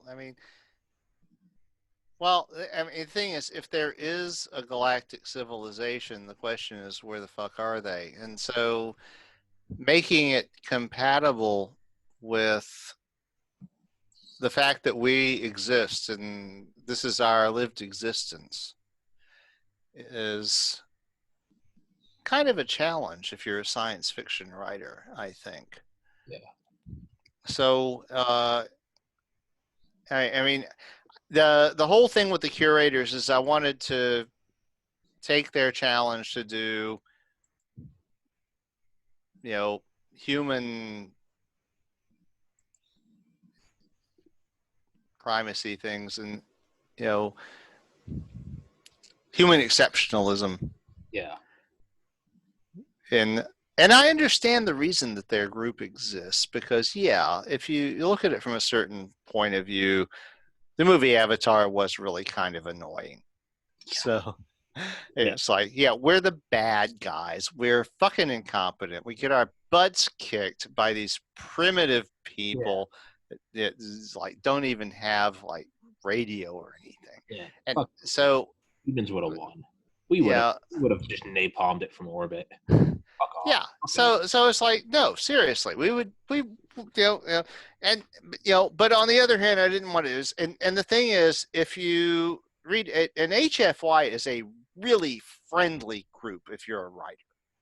That is the thing that attracted me to them, even though this wasn't like my primary attraction as a topic, but it was that they are a really friendly group to writers as far as giving you an audience, giving you positive feedback, and not asshole feedback. It's like, they're not bad about it. Every once in a while you get a story that doesn't, follow their trajectory.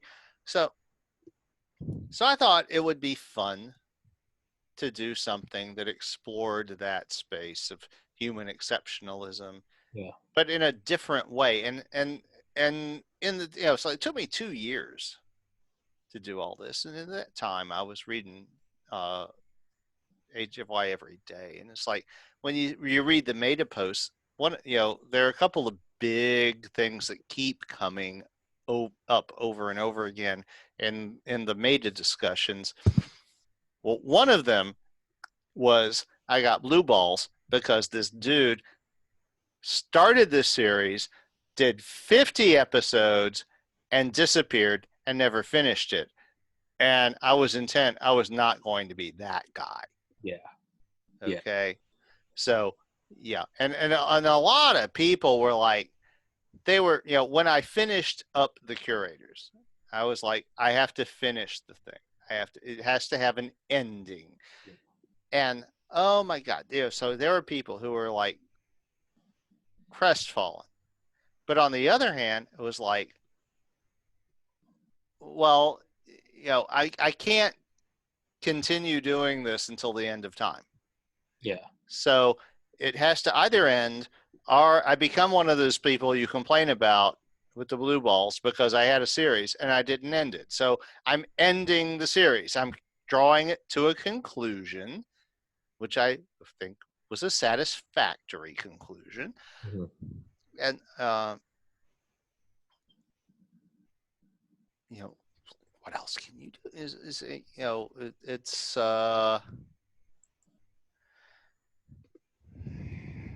Yeah, they're gonna complain.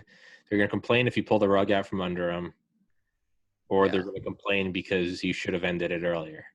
yeah. Right? It's gonna be like The Simpsons. They're gonna be like, "You went too long." And it's like, "Well, fuck out of here! I can't win with you." Yeah, yeah. So, I have to say that the audience at HFY was extremely good to me. Fuck yeah. I had excellent feedback. Um, the criticisms that I received were always spot on. They were not bullshit. They're you can do a lot worse than to, if you're a writer, to write something for HFY. But of course, that is their shtick. It has to be about science fiction story about humans pumping ass out in the universe, and and the thing is, the regulars, they actually have a list of tropes. It's like, okay, everyone does this. Humans are bigger, stronger, faster than other aliens. We don't know why. Yeah. Humans eat shit that's toxic to everything in the universe for fun. Yeah. We don't know why we're able to do that. Yeah. And it's like, and so there's a list of like a dozen things like that are like the tropes of HFY. And I was trying to do something a little different, Mhm. and I think it was appreciated. I liked it, man. I liked it thoroughly, and I'm gonna take you up on your challenge. Well, let me give you skip you a step, and Okay. I'll read you the very first episode, since I'm here doing dramatic readings tonight. Let's do it. Oh, The Curators, Part 1. It had been 3 years since the fold ship appeared in our sky, and I was a bit amazed to find one of our alien visitors on my appointment book. The aliens could travel between the stars, but had a very limited ability to move between their orbiting ship and the Earth's surface. So we had brought them a docking ring, and with their help affixed it to their ship so that we could do shuttle service. There were thousands of individuals of several races from different star systems on their ship, but only a handful had actually made it to the Earth's surface, and now one of them was across my desk from me, and I had no idea why. I'm honored and puzzled, I said. You are your world's foremost expert on the patterns that emerge on the dermis of your species, it said. My visitor was bipedal, but had a chitinous exoskeleton and didn't wear clothes. Its color changed according to its mood. At the moment, it was bright blue. It spoke through an electronic translator that mimicked human inflection pretty well, and I had no idea what gender it was, or even whether our idea of gender might make any sense to it. I studied diseases of the skin, I said. Birthmarks are also part of my work. I am seeking the mark of the curators. None of your people have ever said anything about this. If I may, I made my terminal available, and my visitor navigated to a diagram of two equilateral triangles arranged point to point. This diagram appears somewhere on the dermis of every multicellular species the curators have affected. He arranged a slideshow which quickly showed me the same design and colors on skin, colored and missing hair, colored and missing scales, and colored and differently textured chitin. If I may, it said. It stood and turned around, bowing slightly. There was the pattern, about 6 centimeters across and horizontal at about the point a human would call the small of its back. I can't say I've ever seen that, I said. This is remarkable. I have observed the mark of the curators on thousands of individuals of hundreds of species, and shared records of its occurrences on hundreds of thousands of species with my fellow researchers. What is its incidence? For intelligent species, it is 100%. I have to ask if your species' modesty habit might be hiding it for some reason. I assure you I have no prurient interest in your reproductive apparatus. I sighed heavily. This was certainly not something I'd anticipated in medical school, but I moved to the open floor and disrobed. The alien examined my body with the attention a lover might show, but a growing agitation that was anything but amorous. Its exoskeleton slowly turned green as its puzzlement increased. This is remarkable, it finally said, for the first time sitting down. I have studied the curators for my entire career, and to my knowledge, nobody has ever encountered a member of a species with language, much less space travel, that does not have the mark. Maybe it would help if you told me something about these curators. I have no idea what you're talking about, I said as I put my clothes back on. That is also remarkable. Every sapient species we know of has known of the curators. Well, I can assure you that we don't. I'm pretty well educated by human standards, and I think I would know if I did. The curators are vastly powerful, and they love carbon-based intelligent life. They do not intervene often in the path of any particular world, but when they do, as far as we know, their powers have no limit. When they find a lifeless world or proto-world with promise, they intervene to improve its chances of becoming life-bearing. When they find a barren but habitable world, they introduce simple microbic life. When they find a world where microscopic life has increased in complexity and remade the environment, they make sure it becomes multicellular. When they find a world where multicellular life has become complex enough to support intelligence, they insert key genomic factors to encourage that. When they find a world with life capable of understanding, they encourage the development of technology. But they also mark what they have altered. I suppose I shall have to find a geneticist. There is also a genomic mark which is less likely to degrade via evolution. As a doctor, I have access to the Human Genomic Library, I said. What is it you are looking for? It gave me a sequence of about 100 base pairs, and I ran the search. This doesn't occur anywhere, nor does any subpart of it more than 20 pairs long. The alien became more agitated. This is truly remarkable, it said. Its color began to turn from green to dark violet. Perhaps these curators simply never came to Earth. Oh, no, they certainly did. The formation of your moon, which helpfully stabilizes the axis of rotation, almost certainly them. The occurrence of such large satellites around planets of this type is almost 20 times what might be expected by chance. Your Cambrian explosion, also curators. Such an event has happened on every world we know of with multicellular life, and in many cases it is marked. Other possibilities are in the record, but most likely your KT impactor, which ended the era of the animals you call dinosaurs.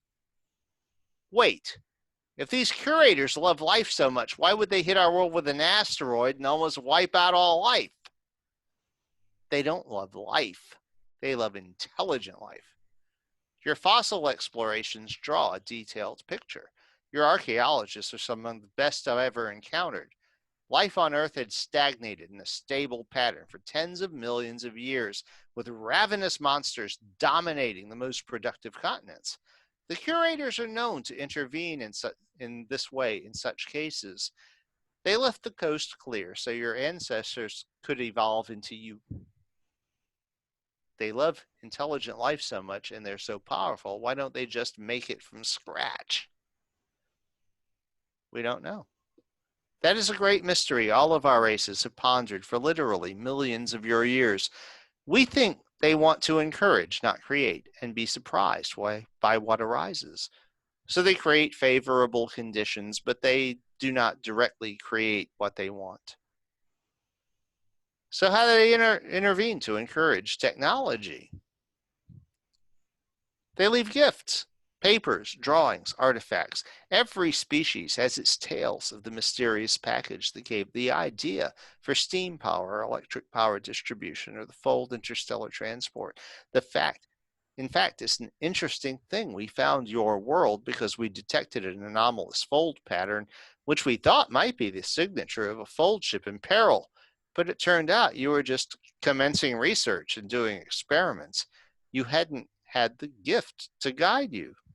We've been helping your science finish the maybe we just did it ourselves without their help. I don't believe that has ever happened before, the alien said. Well, everything has to happen for a first time. I like it. I like it. Yeah, because eventually you'd have to question, well, where do the curators come from? Okay, but, okay, personal challenge. You have to read the next part. I'll read the next part. So I have Thursday, Friday, Saturday, Sunday, Monday, Tuesday. Yes. I can read a Wednesday morning. So I'll be on part 8, right? Yes. You'll pass the part that I read to you that was where J and M meet the curator. Yeah. I'll take it. I'm taking the challenge. And then hey. See what happens. And if it's too much of a pain in the ass, I won't take it. It's like serious. I'm seriously curious. So am I. If I really wasn't interested at all, I'd be like, "Hey, Roger, love the idea. I don't fucking care." I have no qualms with saying that to people. As you can tell, I don't give a fuck. I'll try it. I like it. I'll toy with it. I'll play the game for a little bit. I'll try it out. Yeah. I'll go on kindergarten mode. I'll try it. I'll fuck around with a video. I'll fuck around with any video game for an hour, whether or not I'll keep playing. I'll fuck around with this. I'll dip Hey. I'll take it. Yeah. I'll Yeah. take it. But hey, this reading thing, it doesn't have to necessarily be like painful. It's gonna be like. Roger, are you a mafia boss now? This reading thing, hey, it doesn't necessarily have to be painful, guy, huh? We can sweeten the pot. We can give you a taste. When you dip your beak into it. No, we can work it. Hey man, we can work something out, man. You don't have to be so bad. Huh? I think because a lot of I think I probably just scarred myself from college, getting into med school. I think I probably just burned any love of textbooks or just text in general. I think I just. And I think that's the thing is that I think you develop a habit. Yeah. Of dreading it. Yeah. It's like, oh my fucking God, I've got to read something. Yeah. And I can understand that. But I'm thinking that this story, it's like, okay, you've been introduced to it now. I got my hooks into you. Okay. So it's like, give it a try. And the thing is, and because it was a serial, because it was structured this way, there's no you can take it in teeny little bite-sized pieces. Sure. So it doesn't have to be painful. Sure. And then, it's like, and it still might not work. Because like I said, I don't know if at the age of 30, your brain is still plastic enough to rearrange itself. But I'm thinking, if it is, this is probably a pretty good potential tool. Absolutely. So, because I gotta say, it's like, knowing that you find reading painful hurts me. It's like, I'm it's because I read at like 200 words. It's like, I mean, to me, it's like, I've had conversations with people who have exactly your problem before. Mm-hmm. And I tell them, it's like, okay, when I look at a written page, there's no effort involved. It's almost as if there's a narrator that pops up in my head and starts reading it to me. Okay. And yeah, obviously that wasn't the case when I was 5 years old or something. It's like it's a thing that develops with practice. But if you've developed a block, it's like you're thinking of reading as being painful, then when you do it, you're not, encourage, then you're not chipping away at that problem. You're just bolstering it. You're making it worse because you're just contributing this. Oh my God, this is so fucking painful. This is so awful. This is such a fucking pain in the ass. Yeah. Instead of, internalizing it and like greasing the wheels and making it easier for the next time. So I'm thinking this serial thing might be the perfect thing if you want to take a jab at it, to try and flex those muscles without it hurting. If you find the story interesting, if the hooks each thing grab you, instead of it being, fuck, I've got to read this next thing. It's like, no, man, it's like, I want to read that. Where it goes. Yeah. Okay, then you get more, and you do more of it, and it's like, if you read 200,000 words, then you might find that you can dive back into something like the written version of Dark Sun, and it's not such a big deal anymore. So it's like, I think there's no guarantees or anything. I was like thinking, might be a thing worth trying. What if this somehow just unleashes a monster out of the world? This somehow leads to something. You're just letting the monster out of the cage. It's kind of like there's like a shitty like Instagram like motivational picture I saw forever ago, but I do like it, and it's working out isn't a punishment for what you ate. It's a celebration of what you can do. I like it. It's like, this isn't like, fuck, all right, fat ass, got to get in there and work out. It's like, no, this is like a celebration of like, you can still stand, your muscles work, like you're not in a wheelchair, like, it's celebrated. It's like a beautiful mini sunrise or something. Believe me, I get that. It's I'm constantly astonished at the shit that I can't do anymore that I could do when I was younger. It's like, I'm getting old. There's no turning around. It's all going downhill. But Roger, let's wrap this bitch up because I got an early one tomorrow, relatively early. But I got an early one tomorrow. Friday, I'm having on Larry Holcomb, author of Presidents and UFOs. So, getting right back into it, going balls deep into the flying saucers. That is my drug. I can never get away from that. That is my drug. You know what? Actually, there could be a perfect The Day After Roswell by Colonel Corso. It's this Air Force colonel who dealt with like the Roswell wreckage supposedly, but it was super fucking high up in the Pentagon. And the narrator who reads it, by some chance if this guy's listening, I apologize, is the single worst narrator I've ever heard in my 30 years of living. Dude, he sounds like a mix between Gilbert Godfrey and Elmer Fudd, who's slightly intoxicated. It's horrible. And like, I love UFOs, and he's like, and then the next day, there was a problem. I said, Colonel Corso. Dude, it is obnoxious. It's not just like slightly unenjoyable. It's painful. So, and I was going to ask you what you think of my narration, because I'm obviously thinking of doing audiobooks of. Yeah, I think you should. I think your voice is perfect for it. Okay. I'm always biased because I always want the author to read, regardless of their narrative voice. To me, there is something more. There's always something a little bit. I feel like I got cheated on when I finish a book, and it's like book by Bob Smith, read by John Jones, and I'm like, who the fuck is John Jones? I'm like, get the fuck. It's a personal thing between me and Bob Smith, and you came in here and just fucking, You came in here and came into my special place. Yeah. So I'm. The thing is, doing these podcasts with you has made me aware that I have some verbal tics and little habits and clicks and Yeah. Oh, I find that it myself. Yeah. that I do, and which I. Oh, I think Roger's power just went out.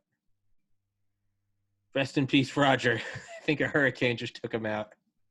Well, we're gonna wrap this bitch up anyway. Yeah. We can see the exact freeze frame we got as his power started to go out. Well, Roger, hopefully the hurricane didn't kill you.